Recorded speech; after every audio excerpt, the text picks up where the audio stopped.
juga musuh. Ya kalau bisa iblis yang ada di tubuh orang itu yang diusir. Bukan orang kan nggak boleh mengusir. Tapi kan iblis juga makhluk, makhluk ciptaan Tuhan. Maksudnya kenapa bukan dia yang dikasihi gitu?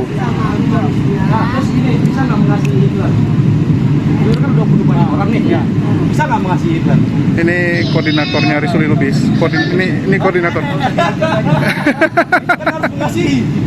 Oke lah. Kasihlah sesama manusia. Iya. Iblis sama Berarti kalau ada pembunuh nih, ada pembunuh. Saya kan membunuh orang tua kita kasih. Bisa. Wow, Hebat. Gampang. Nggak usah dibunuh balik aja gitu. Gini. Kita ngomong gini ya. Yang namanya ajaran Tuhan itu kan pasti bisa diimplementasikan manusia. Nggak mungkin Tuhan kasih ajaran tuh yang nggak bisa kita lakukan.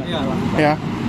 Sekarang saya tanya, teman-teman Kristen mengimani bahwa Yesus itu adalah manusia satu-satunya yang bisa melakukan hukum Taurat. Ya, tidak ada satupun manusia yang bisa melaksanakan 361 misfot yang ada di hukum Taurat. Ini kan aneh gitu. Kenapa Tuhan kasih ajaran ya yang nggak bisa dilakukan manusia, sehingga harus disempurnakan oleh Yesus? Aneh nggak? Jadi gini, pertanyaan ini gampang untuk saya jawab. Tadi bisa dibantah. Nggak apa-apa. Nggak apa-apa. Ini kita bebas lah ya. Jadi kita nggak ada. Bagi saya ini pertanyaan untuk anak kecil. Tapi karena terlalu gampang, saya jawab aja kayak gini. Andai kata saya orang kaya, kira-kira kehidupan saya agak semena-mena nggak? Agak semena-mena nggak? Itu kan balik ke pribadi orang. Itulah kira-kira. Apa yang dibilang Tuhan Bukan itu gini. harus. Bukan gini. Tapi kalau kita nggak bisa, kita dibilang salah pun, kita akan jadi salah. Gini. Jadi sebutan Tuhan itu tiada lawan, tiada teman. Jadi gini bang, ini sebenarnya nggak perlu dibilang ya. Kenapa Yesus harus hadir? Menurut teman-teman Kristen, ini menurut teman-teman Kristen, untuk menebus dosa manusia karena upah dosa adalah maut. Supaya manusia bisa kembali, ya, bisa kembali seperti zaman Adam dulu, sebelum jatuh dalam dosa. Betul nggak? Oke. Jadi tidak ada manusia yang bisa sampai ke surga tanpa melalui Yesus. Betul nggak? Ya, itu iman orang Kristen. Ada nggak manusia bisa masuk surga tanpa melalui Yesus? Jadi Nggak, menurut abang? Nggak ada. harus percaya Yesus. Harus percaya Yesus, baru bisa masuk. Nggak ada satupun. Yakin? Hah? Yakin? Kalau begitu bagaimana Henok Elia? Pertanyaan kalian bagus. Bagus. Allah itulah Yesus, Yesus itulah Allah. Enggak, Henok. Henok sama Elia masuk surga tanpa percaya sama Yesus. Dia tanpa percaya Yesus, tanpa mengalami kematian. Di Alkitab. Pertanyaan itu masih gampang saya jawab. Allah itu Yesus, Yesus itu Allah. Selesai. Nggak nyambung, tapi ya nggak apa-apa lah, nggak apa-apa. Jadi kalau Nggak apa-apa lah. zaman Allah itu zaman nabi-nabi. Itu pendapat Anda, itu iman Anda, ya kan? Tapi kita ngomong Iya, kita- sesuai dengan yang tertulis di Bible. Udah nggak usah dibahas agama lah. Assalamualaikum warahmatullahi wabarakatuh. Berjumpa lagi dengan kita ini ya, yang nggak jelas. Dan pada kesempatan kali ini, kita akan membahas tentang Pendeta Risuli Lubis ya, yang kepergok sering sekali melakukan indomisasi kepada saudara-saudara muslim kita, di mana kemarin hari Jumat tanggal 19 Januari kita mendatangi tempat yang disebut oleh Risuli Lubis sebagai gereja tanpa tembok ya. Jadi itu adalah halaman belakangnya Masjid Istiqlal ya, tapi nggak halaman belakang juga sih, maksudnya belakangnya punya belakang gitu. Jadi itu memang taman kota lah ya, jatuhnya itu taman kota yang pas ada di belakang Masjid Istiqlal, dan itu disebut oleh Risuli Lubis sebagai gereja tanpa tembok ya. Luar biasa sekali memang pendeta yang satu ini. Bahkan kemarin itu pinggiran rel ya, pinggir rel kereta api yang notabene itu adalah tanah punya PT KA, itu pun diklaim dia sebagai gereja pinggir rel ya. Jadi dia bilang itu adalah gereja murtadin. Luar biasa, padahal setelah kita telusuri 90% ya, 90% orang yang ada di video Risuli Lubis ya, yang selalu hadir saat dia kebaktian, saat dia ibadah, itu ternyata 90%-nya adalah umat muslim. Setelah kita tanya, kenapa kalian ikut? Mereka bilang ya namanya ada yang kasih makan, namanya ada yang bantuin, ya kami terima saja. Yang penting kami cuman datang, duduk, Dia bilang A, ya kami bilang A. Dia bilang B, ya udah B lah. Yang penting dia senang. Selesai dia senang, dia kasih sesuatu, ya udah selesai. Dan setelah kita cek ya, seperti di video-video yang teman-teman mungkin sudah lihat, ternyata memang hampir setiap hari ada gereja dan yayasan Kristen yang mendatangi tempat tersebut. Hari Senin ada gereja, terus kalau Selasa belum ada, hari Rabu ada yang namanya Pak Angel, baru hari Kamis Pendeta Risuli Lubis. Jumat nggak ada, Sabtu ada lagi, dan Minggu juga ada gereja yang mengadakan kebaktian di sana. Jadi memang full ya, hampir full jadwal yang dimiliki oleh mereka, luar biasa. Dan jumlah orang di sana, itu kalau lagi kumpul semua bisa sampai 100. Kalau kumpul semua. Dan ternyata sudah ada koordinator-koordinatornya. Walaupun yang Kristen itu hanya nggak sampai 10 orang, sisanya Muslim semua ya, dari 100 itu, tetapi karena yang membantu itu lebih sering dari gereja, maka orang-orang yang Kristen lah yang diangkat sebagai koordinator, yang istilahnya jadi inilah ya, jadi kepalanya lah, ya jadi kepala dari saudara-saudara kita yang kekurangan di sana. Lantaran dari gereja menugaskan mereka, mempercayakan mereka sebagai koordinator, sehingga bisa dibilang mereka lah yang berkuasa di sana. Bahkan waktu kita tanya, ada beberapa saudara-saudara Muslim itu yang agak takut untuk bercerita, karena takut nanti di blacklist sama koordinator tersebut, sehingga besok-besok bantuan kalau datang mereka nggak dibagi. Jadi memang ada sedikit ketakutan, tetapi ada juga yang berani untuk berbicara mengenai ya pemurtatan yang terjadi. Bahkan teman-teman sudah dengar ya, bahwa kalau ada yang mau dibaptis, itu dikasih 500.000. Itu yang terang-terangan disampaikan. Kalau mau minta tambah, ya nego pribadi. Ya kalau ada yang mau minta tambah bisa nego pribadi, tapi yang diumumkan, ya yang langsung diumumkan itu 500.000. Tapi kalau mau nego itu urusan belakangan. Dan yang cukup lucu adalah bagaimana ya kita bisa melihat pertentangannya koordinator dari pihak sebelah. Bahkan teman-teman bisa lihat ya bagaimana video saat dia menjelaskan tentang ketuhanan. Kita tanya, Henok dan Elia kok bisa masuk surga tanpa melalui Yesus? Dia bilang, ya Yesus adalah Allah, Allah adalah Yesus. Saya sampai bingung gitu. Apa hubungannya? Ya, apa hubungannya gitu? Yang kita tanya, kenapa Elia dan Henok bisa masuk surga? Yang dia jawab malah, pokoknya, dan pokoknya. Dan itu memang jawaban yang sangat sering kita dapati kalau kita tanya kepada teman-teman kita sebelah ya, selalu menjawab pokoknya, dan pokoknya. Yaitu dasar iman dari mereka, tapi ya kita hargai. Tapi di sini kita akan bahas pandangan teman-teman nih, melihat cara koordinator Risuli Lubis dalam menjawab pertanyaan. Karena memang Risuli Lubis itu sangat sering ya, saat dia lagi khotbah di sana. Jadi kan jadwalnya itu bagi makan. Selesai makan, disuruh nyanyi. Ya, selesai nyanyi, baru nanti Risuli Lubis khotbah. Bahkan di dalam khotbahnya biasanya dia putarkan nih. Dia putarkan video debat-debat. Terutama dari Bang Zuma ya. Jadi nanti dia coba jelaskan. Dia bilang ini pertanyaan dari si Zuma ini gampang sekali. Pertanyaan dari Muslim ini gampang sekali. Harusnya jawabannya begini, begitu kan gitu. Jadi dia coba jelaskan jawabannya. Dan seperti biasa, kalian bisa lihat. Koordinatornya ini namanya Alex. Ya, koordinatornya ini namanya Alex, dan cara dia menjawabnya mirip sama Risuli Lubis ya. Itu gampang gitu kan. Nah, itu caranya Risuli Lubis, memang agak lawak-lawak. Ya, mungkin dari teman-teman nih, tanggapan dari jawaban dia ya, mengenai Henok dan Elia. Mungkin sebagian sudah nonton, ya mungkin dari Kores dulu.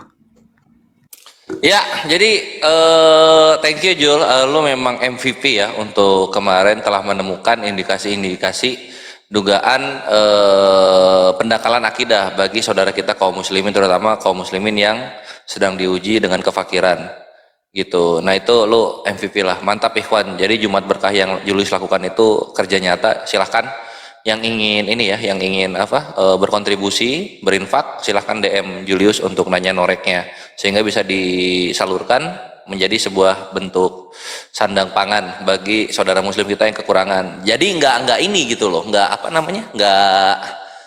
malah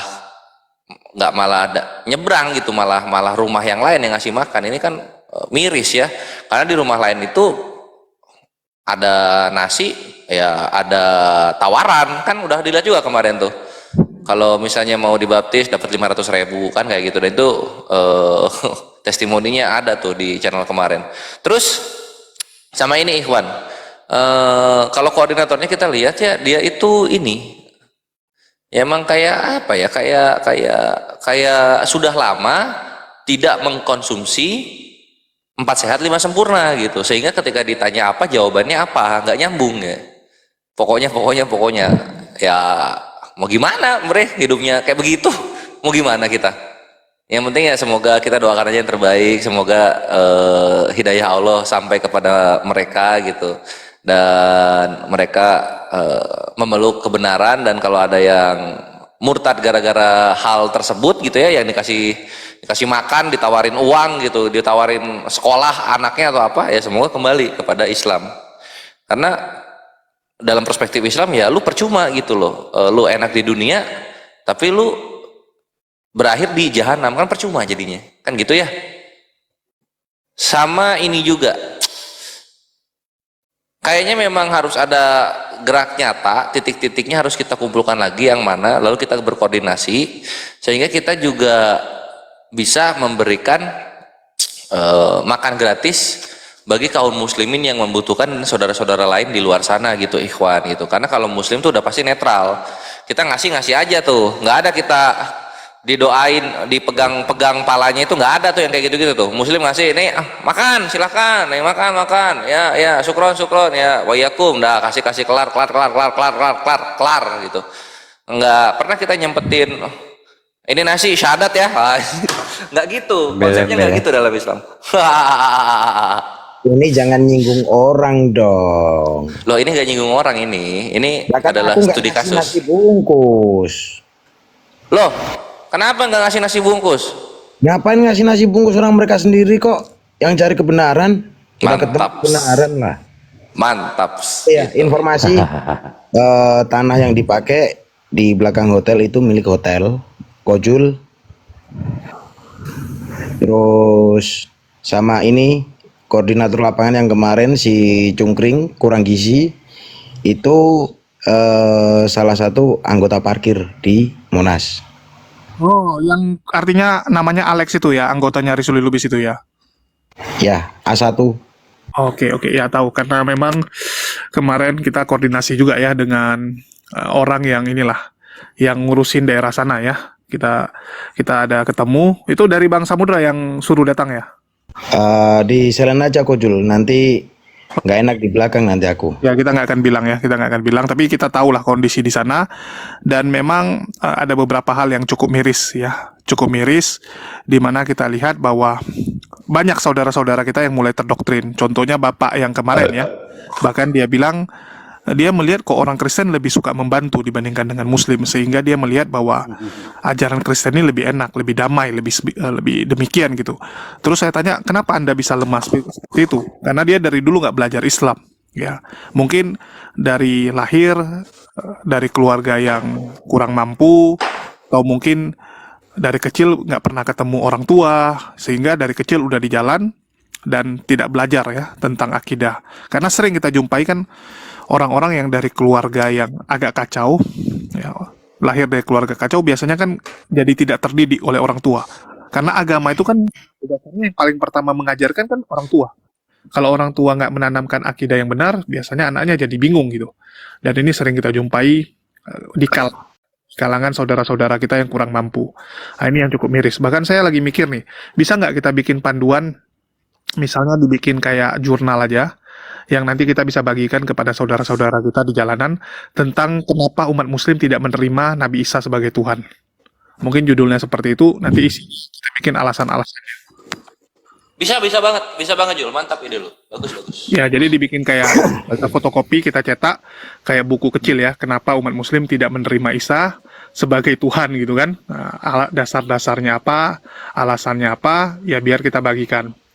Terlepas mereka mau terima nggak terima, mau percaya nggak percaya, ya minimal kita sudah sampaikan. Jadi mereka agak dapat pandangan lah. Ya, mereka dapat pandangan kenapa kita tidak pernah ya mau menuhankan anak manusia ataupun menuhankan makhluk-makhluk hutan. Oke. Sedikit sedikit Satu, sedikit Bang Jul. Bang Samudra itu kan ada komunitas di jamaah di Kemanggisan, Cikini, Keramat itu kan banyak tuh. Kenapa nggak ini ya? Nggak respon mereka dengan hal kayak gini? Apa mereka nggak tahu ya? maaf Bang Dul, Bang Bejo, itu bukan ranah saya. Yang kemarin kita kirim itu bukan dari situ. Bukan ya? Bukan. Kalau nggak salah yang dari Pemko itu ada di wilayah Itulah yang untuk yang dulu ya di pinggiran Cikini itu di daerah Kenari itu ininya Pak Haji apa itu. Pokoknya intinya ini Bang Bejo. Kemarin Kojul live, terus aku telepon atasan, suruh turun, udah ada yang turun. Kita pantau, sedikit kita tahu informasi seperti itu Bang Bejo. Kalau untuk apa tadi yayasan atau macam apa ya seperti FPI atau yang lain tuh kita belum paham di situ karena ranahnya beda. Bukan FPI sih, mereka itu jamaah. butuh waktu. Yang penting ini langkah dalam waktu dekatnya apa, baru nanti kita bicara langkah jangka panjang ya. Karena ini kan kita belum ada gambaran nih, daripada kita sok-sok ngomong, rupanya nggak ada kan malah jadi blunder gitu kan. Jadi mending ada aja gitu. Ya, Ya, jadi kita ini ya Kojul. Dari kemarin sudah kita taruh 2 orang, tapi yang masih konsisten 1 orang karena kan dari dalam itu nggak bisa 2 orang. Kita bisanya cuma satu aja itu nggak ini ya pakai kaos oblong ya di situ Kojul. Tapi ya memang kondisinya itu kita juga nggak bisa salahkan ya, karena orang itu juga butuh makan dan yang dari datangnya itu kan ya dengan caranya yang pintar ya. Kalau kita bilang ya cerdik lah seperti ular gitu kan. Kalau kita bicara cerdik seperti ular, ya seperti ular tipu Hawa. Bagaimana Hawa tertipu? Ya kalau bisa anak cucu Adam sekarang juga tertipu seperti itu. Jadi minta tolong dari saudaraku semua 75 orang. Minta tolong banget. Ini nanti dibicarain di kumal-kumal yang lain, dibicarain di offline juga. Jadi inilah yang menjadikan prihatin dari kita sendiri. Kalau ada kabar A, B, C kita abai. Kalaupun kita nggak ada waktu, kita minta tolong yang punya waktu. Kalaupun kita nggak ada kesempatan, cobalah koordinasi dengan orang yang punya kesempatan. Dimohon, Japri, Bang di sini seperti ini. Tolong ditindaklanjuti. Contoh kemarin di Jogja, Bang di sini ada seperti ini. Saya pribadi kabur ke sana, lompat. Kita bentengin. Masih bisa terselamatkan 1, yang 2 lolos nggak apa-apa. Bisa nggak kayak gini? Bisa nggak kayak gini? Marah. Jadi tapi saya butuh makan gitu kan. Saya butuh makan, saya lapar kan gitu misalnya. Ya udah gini aja, lo ikutin yang mereka mau, ambil banyak istighfar, jalanin, udah dapat duitnya, tobat nasuha. Nah, itu kayak gitu bisa. lebih like deh. Ngadi-ngadi Bang Kores. Nggak semudah itu Aki Gores. Jadi gini kan, kalau aku rasa selain daripada kita harus buat preventif dari pihak eksternalnya ini, di pihak internal kita juga kayaknya harus ada perbaikan gitu loh. Lebih memikirkan ke ekonomi umat, dan itu termasuk juga ya kenaziran masjid itu ya nggak guna sih simpan uang di bank ketika masih ada warga sekitarnya yang masih kekurangan untuk makan. Jadi aku ngimbau juga nih, kalau untuk kita memang sih kalau yang dibilang tadi Pak Julius bilang orang Kristen itu lebih sering untuk memberi, itu nggak bisa dibilang begitu. Umat Islam juga ngasih tapi kan nggak ngomong-ngomong, kan nggak buat visi yang umat Islam kasih. Tapi ya itulah, mungkin yang mengasih itu masih kurang dibandingkan yang menerima seperti itu. Betul Bang. Karena ini kalau di kita banyak kan geraknya individual tuh. Misalnya contoh nih, Kores bagi nasi, ya sekedar bagi, nampak orang di jalan dia bagiin, ya terus Bang Samudra mungkin melakukan sama. Cuman kadang-kadang kan kita lupa nih, fokus utama kita sekarang ya, kalau kita bicara kita yang di dunia diskusi lintas iman lah, kalau yang umum kan dia yang untuk orang gitu. Lawan ini kan orang-orang yang memang kepentingannya itu istilahnya targetnya tuh jelas gitu. Bagaimana mereka tuh menumpukan itu semua di satu tempat dengan tujuan yaitu misi penginjilan ya, kalau kita bilang. Ini yang memang harus kita pikirkan, tapi itu nanti di belakang layar aja lah, nggak perlu kita bahas di sini. Tetapi ya kita lakukan apa yang bisa kita lakukan lah, karena memang kalau kita pikirkan semua pun nggak jalan-jalan ya, yang ada botak gitu. Yang penting Mikir apa yang bisa doang. kita lakuin, ya kita lakuin bagian kita aja. Sama seperti yang dilakukan Bang Samudra ya, kemarin luar biasa sekali, dan teman-teman juga melakukan banyak hal ya. Jadi itu saya rasa udah luar biasa. Yang penting kita ada peningkatan aja gitu. Yang penting ini ditularkan kan. Kalau kemarin itu mungkin yang gerak 10 orang, besok mungkin bisa jadi 20 orang, berikutnya bisa 20, 25, begitunya 50 dan seterusnya kan. Jadi yang paling penting itu bukan satu orang bisa melakukan berapa banyak, tapi bisa berapa banyak orang yang tertular dari apa yang kita lakukan. Izin bicara. Mantap, Cek. beautiful. Izin apa Bang? Iya silakan. Aku pengen nyampein sesuatu dong. Oh ya, Goldian dulu ya, Akhi Apokrifa, silakan. Gold. Oke, sebelumnya terima kasih Bang Kores, Coach Julius dan teman-teman yang lain ya yang udah ngadain forum ini. Yang pertama, kondisi tadi yang diceritakan oleh Coach Julius sangat memprihatinkan. Kita teringat hadis Rasulullah, qala Rasulullah, kadal fakru ayyakuna kufron. Sesungguhnya kefakiran itu ternyata lebih dekat dengan kekafiran ya.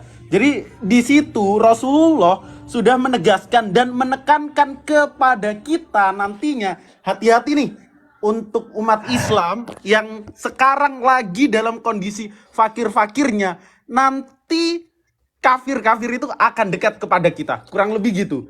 Tadi kejadiannya sudah ditampakkan oleh Ko Julius, sudah dijelaskan di Jakarta misalnya. Ada di suatu tempat, di suatu kampung yang mana mohon izin warga muslim mayoritas di sana kebetulannya kurang mampu ataupun fakir. Lalu timbullah sosok misionaris dengan embel-embel indomisasinya, dengan iming-iming harta kekayaannya, lalu mencoba mengkristenisasikan umat Islam. Nah itu yang menjadi PR bagi kita. Lalu sebenarnya tugas kita apa? Tadi udah banyak disampaikan oleh teman-teman kita, yakni kita harus kasih pembanding, kita harus kasih benteng itu. Mereka gunakan dengan cara itu, kita pun demikian. Hal itu tidak bisa kita pungkiri.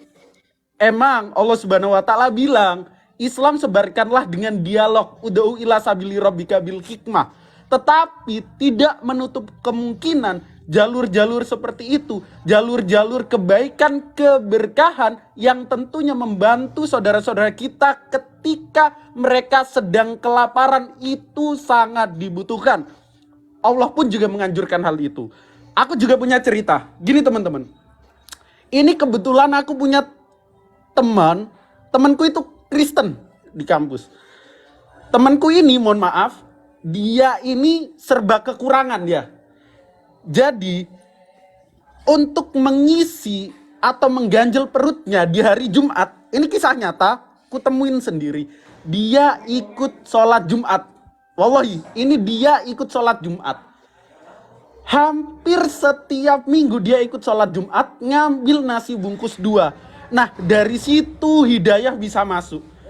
Dari situ khotbah-khotbah ustadz-ustadz itu bisa masuk. Itu.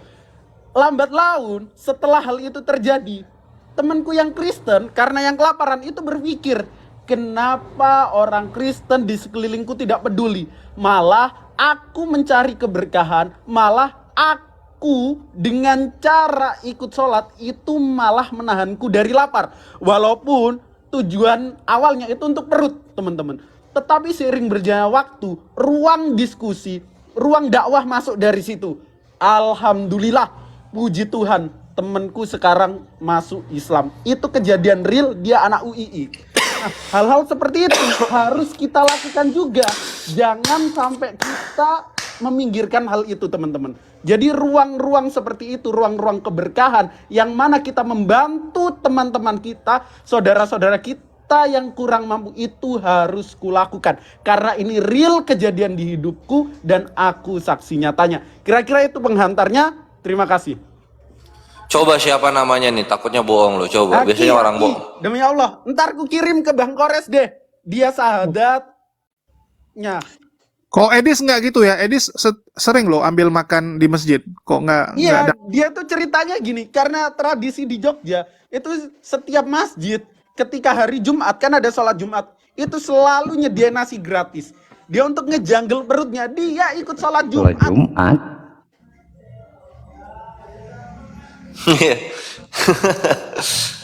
Aduh, kasihan ya.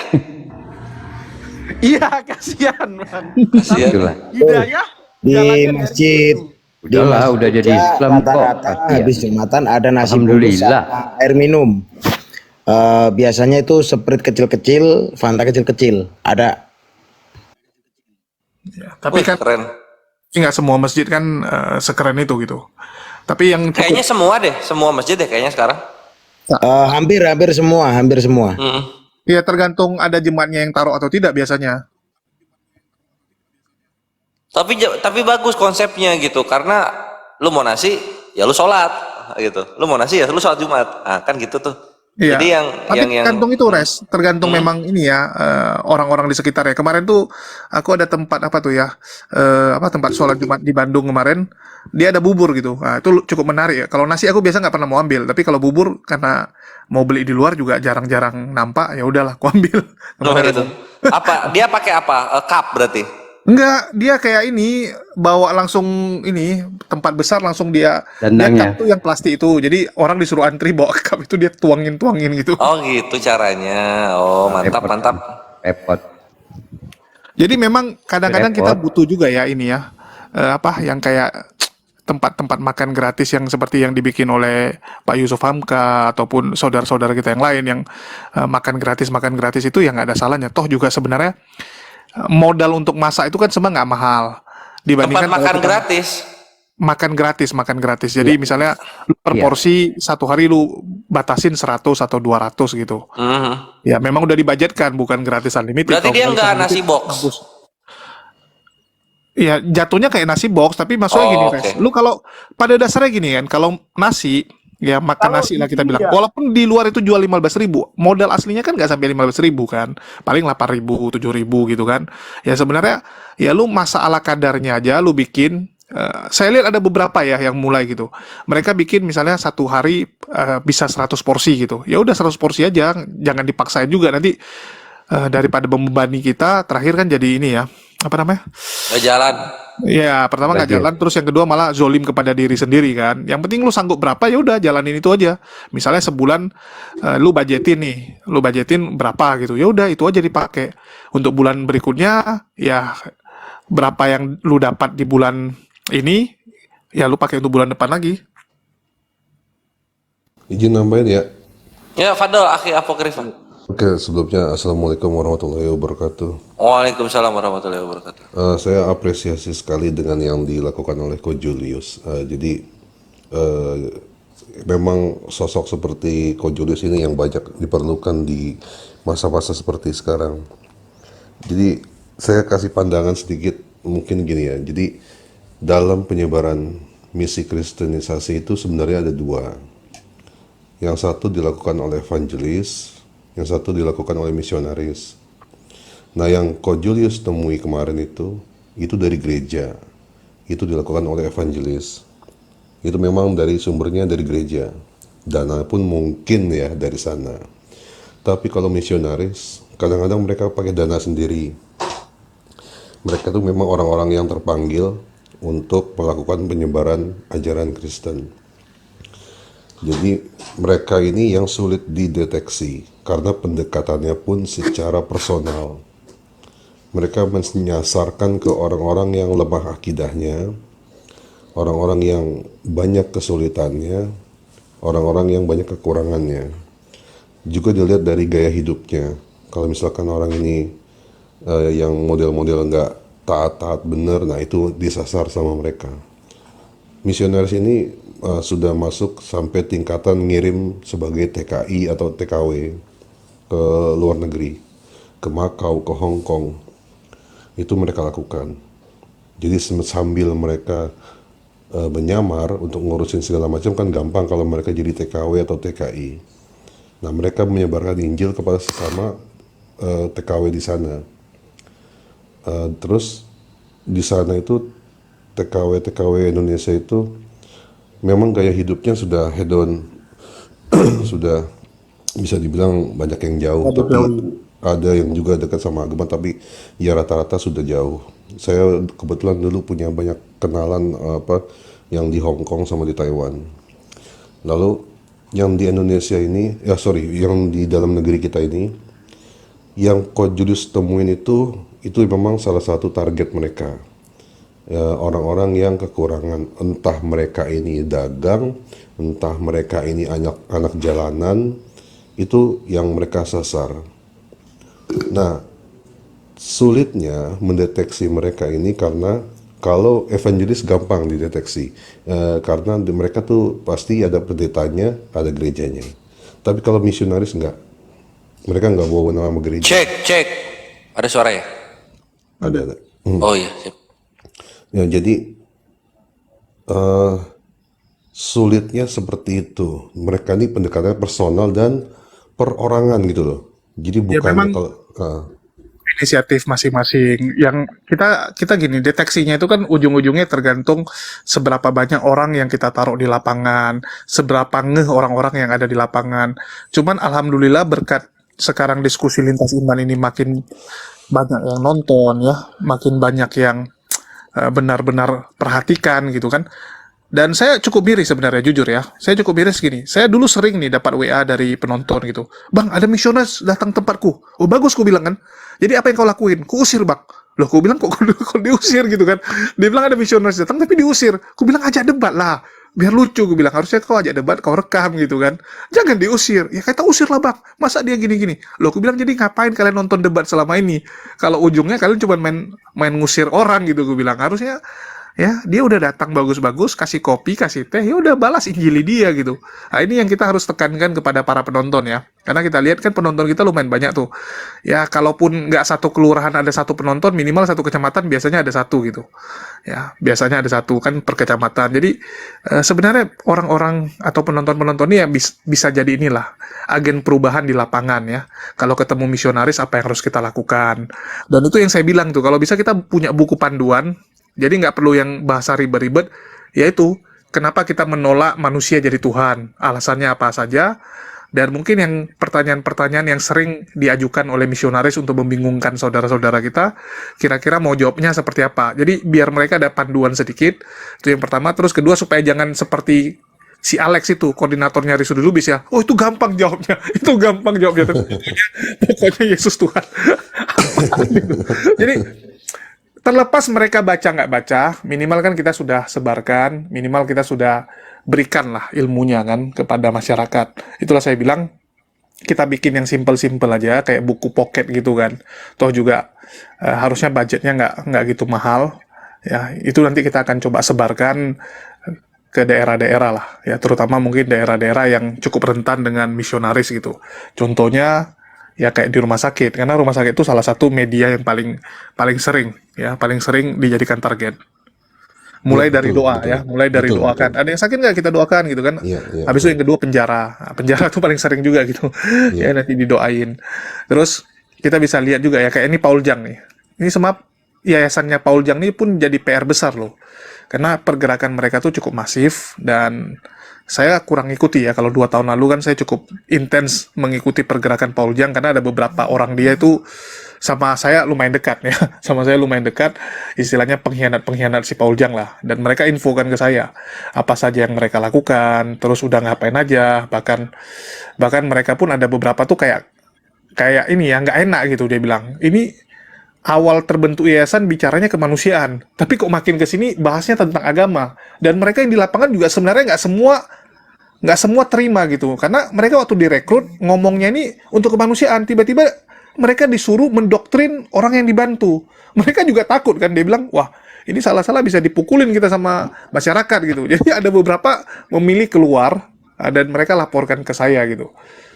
Mereka kurang cocok gitu kalau disuruh harus ada iklan-iklan tentang kekristenan. Karena dia bilang ini kan bahaya untuk toleransi. Nah, di sini kita benar-benar harus mulai ngawasi pergerakan mereka. Ya betul, betul apa Ko Julius. Jadi saya tambahin lagi dikit. Jadi ini kan kita bicara baru di tingkat masalah ya. Terus yang Coach Julius bilang tadi bikin semacam booklet ya, atau itu yang dipakai sama mereka untuk dilakukan. Mereka bikin brosur yang sejak zaman dulu kan sudah ada, bikin brosur, bikin booklet, terus undang-undang orang. Nah lalu gini, Kita sekarang bikin booklet untuk counter mereka. iya betul. Jadi gini, maksud saya ini skopnya mungkin baru terbatas gitu ya, Coach Julius ya. Sekarang sebenarnya yang fokus kita itu harusnya adalah cari solusinya. Solusinya kalau yang jangkauan kecil sampai menengah mungkin bisa. Cuma untuk solusi besarnya sebenarnya bisa melibatkan ini pemikiran saya ya. Sebenarnya bisa melibatkan dari instansi sebenarnya, karena ada pelanggaran undang-undang di sana. Menyebarkan agama kepada orang yang sudah beragama itu nggak boleh. Kita bisa pakai itu. Nah, tapi kalau kita mau memakai cara seperti itu, otomatis yang bergerak adalah yayasan atau asosiasi seperti API. Jadi bukan Ko Julius atas namanya, tapi atas nama asosiasi. Ini yang harus bergerak secara lembaga yang terdaftar dalam secara hukum legalitasnya ada. Ini yang bergerak membawa aparat atau apa ya, semacam penegak hukum lah, berdasarkan undang-undang itu. Kan ada kan keputusan menteri ya, 3 menteri ya kalau nggak salah. Dilarang mengajak orang yang sudah beragama. Betul. Tapi ini memang kan susah ya. Soalnya definisi mengajak ini kan berbeda-beda. Memang kita masih istilahnya apa ya, pasalnya masih karet lah.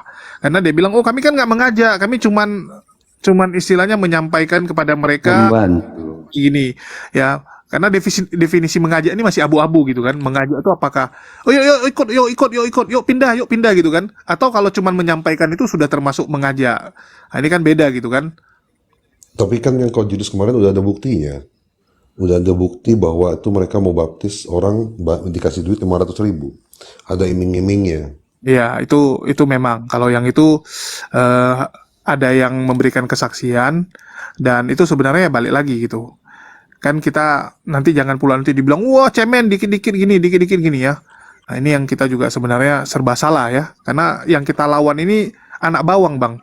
Yang kita lawan ini anak bawang gitu. Nanti dikit-dikit nangis, dikit-dikit merasa terzolimi. Ini yang susah gitu. Oh, itu udah emang jurusnya mereka, selalu menjadi seakan-akan pihak yang terzolimi. Mereka ini kayak Oke, Kojul, intinya gini. Saya pribadi siap. Seperti kemarin, Kojul, kita udah turunin 2 personil resmi. Untungnya nggak bawa ini ya, nggak bawa pedang panjang ya, yang ada pelornya. Untungnya di situ. Terus yang kedua, siap standby dimanapun. Terus yang ketiga, mohon dukungannya untuk selalu bersiar di tanah Jawa. Seperti itu untuk membentengi. Dan untuk saudaraku semua yang di bawah, luangkan sedikit waktumu, luangkan sedikit hartamu untuk membantu saudara-saudara kita. Seperti itu. nanti kita kirim Kores ke Papua. Yang Jawa aman artinya ya. Tinggal Papua nih, si Kores kita kirim sama Goldian. Ya, pokoknya personil sudah siap. Tapi cuma 1 orang, Kojul. Tapi lumayan lah, 1 orang bisa ngabisin 20. Nggak ada yang mau dihabisin, Bang. Nanti jangan. Iya. Aku bilang ada apa nih? Jadi ini kan tadi yang saya bilang, ini kan kalau yang seperti ini kan kita artinya bergeraknya skupnya kecil gitu maksud saya. Karena mereka ini ribuan jumlahnya di Indonesia. Ya itu dia, Bang. Yang penting kan sebenarnya para penonton-penonton ini harusnya bisa jadi agen perubahan di lapangan juga gitu, di tempat mereka masing-masing lah minimal. Ini yang coba kita ini ya, coba kita mau tularkan kepada para penonton gitu. Oh, hal-hal simpel aja kok gitu, nggak perlu kalian harus kemana, nggak perlu harus Untuk capek-capek wilayah jauh-jauh. Jawa Tengah, Kojul, ditekankan kalau ada misionaris seperti itu, langsung DM saya atau DM yang lain, Bang Kores, Kojul, atau Bang Apokripa, yang lain, Bang Jul, Bang Sumut, DM Ya, ke lokasi aku. Mantap Bang. Ada begitu juga gini untuk ya. wilayah Sumut.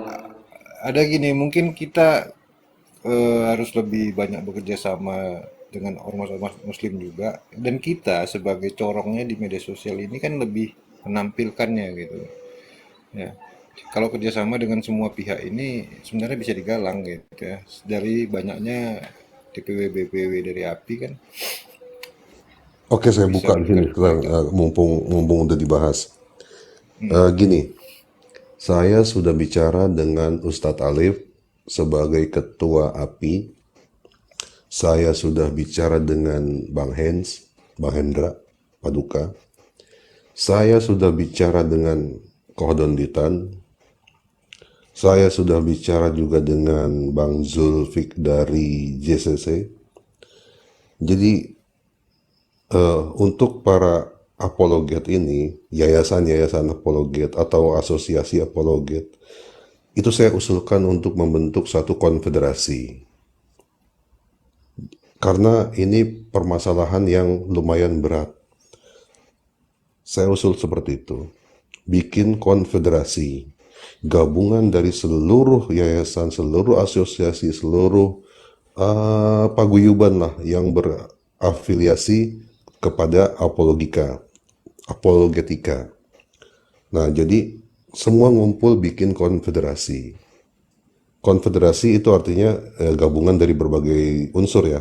Bang, boleh bahasnya itu nanti aja lah di belakang ya. Kita Ya, oke. lucu juga bahasnya ginian di live gitu kan. Maksud saya nanggapin yang tadi. Tadi saya sudah ajukan usulan seperti itu. Nah, oke, kita keep dulu aja. Nah, untuk yang tadi soal yang misionaris di lapangan, seperti Kojul ini akan kerepotan luar biasa. Ya, kalau saya sih gini Bang, kalau saya sih nggak pernah mikir repotnya ya, karena saya cuma buat yang sesuai saya bisa. Saya nggak mau sendiri, ya sama kayak tahun lalu.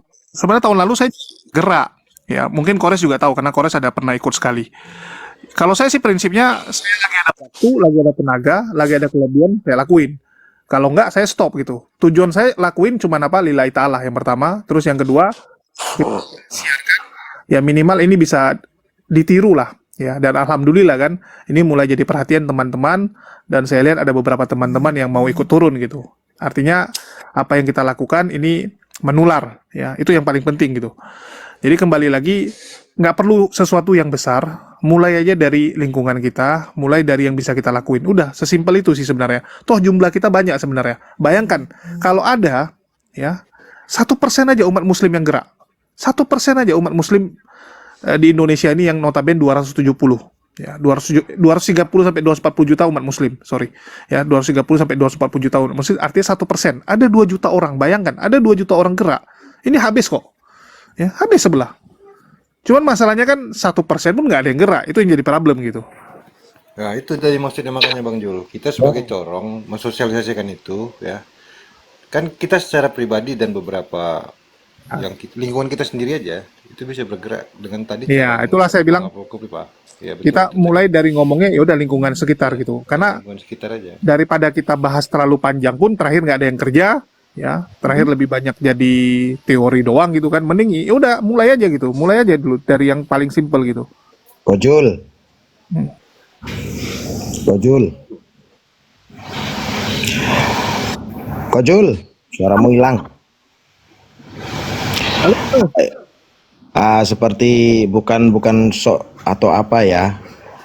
Jadi mohon yang di bawah saudaraku semuanya tanpa terkecuali wilayah masing-masing, apabila ada misionaris seperti itu, kalau memang Anda tidak menguasai ilmunya, tolong DM teman-teman API di wilayah tersebut, di wilayah Anda masing-masing. Insya Allah API akan datang perwakilan untuk membentengi, ya.